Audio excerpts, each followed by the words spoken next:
maareeyaha guud ee shirkadda bixisa adeega korontada ee heeko ee magaalada Burco ee xarunta gobolka Togdheer ayaa gudida COVID-19 ee gobolka Togdheer ku wareejisay deeq isugu jirta daawooyin, qalab caafimaad iyo sidoo kale qalabka fayadhowrka nadaafadda. waxaana shirkaddu ugu tala gashay qalabkan iyo daawooyinkan caafimaad in lagula dagaalamo isla markaana lagaga hortago cudurka COVID-19. maareeyaha guud ee shirkadda leydhka heeko Khadar Jibriil iyo sidoo kale Cabdifataax Axmed Haybe oo kamid ah mas'uuliyiinta shirkadda leydhka heeko ayaa sheegay in shirkadda heeko ay ka go'an tahay caawinta iyo isgarabtaaga bulshada gobolka Togdheer.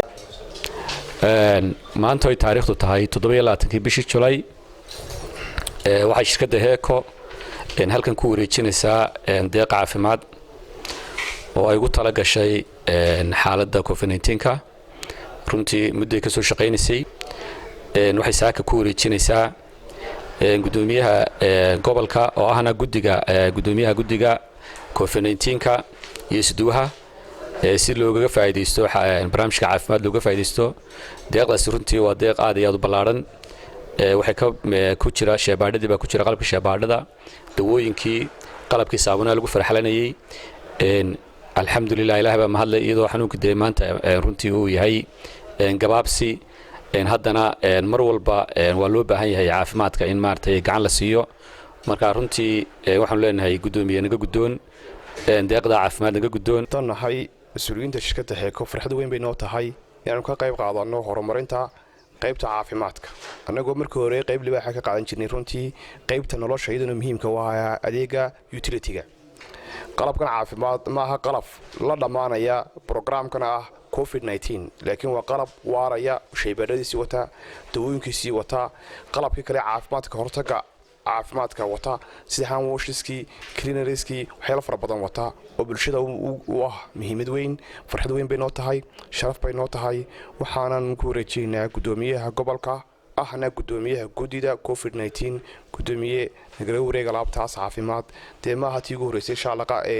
aan ku deeqno howlo muhiimana degmada waanu haynay gudoomiyaha gobolka Togdheer Maxamed Diiriye Xayd ayaa dhankiisa isaguna shirkadda leydhka heeko ku amaanay adeegyada bilaashka ee ku saabsan arrimaha bulshada ay u qabtaan bulshada gobolka Togdheer waxaana uga mahad celiyay daawooyinkan iyo qalabkan caafimaad ee loogu tala galay cudurka COVID-19 in lagula dagaalamo isla markaana lagaga hortago cudurkaasi.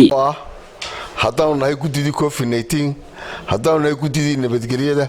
haddaanu nahay bahda caafimaadka in shirkadda heeko nagu wareejiso daawooyin iyo qalab caafimaad oo qaali ah oo ay ugu tala galeen COVID-19 aad iyo aad baanu soo dhaweynaynaa shirkadda heeko waa shirkad ka qayb qaadata hawl kasta oo gobolka timaada hadday tahay mid caafimaad hadday tahay mid diineed hadday tahay mid waxbarasho hadday nooc kasta fanni kasta tahay waa shirkad qayb kasta ka qaadata oo nagala shaqeysa hawl kasta waxa dabka ay bixiso inta ku nool ee bilaa lacagta iyo inta lacagta ka qaadan oo islaagtay marka aad iyo aad waxaan ugu mahadnaqaynaa shirkadda ilaahayna waxaan ugu baryaynaa halkay ka soo saareen in ilaahay wax khayr qaba ugu bedelo aad iyo aad baan u soo dhaweynaynaa aad iyo aad baan idinku ducaynaynaa waanu idin wareegnay qalabka qaaliga ah ee aan siiseen waxaan ugu tala galaynaa COVID-19 iyo hawlihiisa caafimaad ayaan ugu tala galaynaa aad iyo aad baan idin salaameynaa ilaahay maalka ha idin barakeeyo ilaahay maskaxda ha idin barakeeyo ilaahay muruqa ha idin barakeeyo ilaahay anana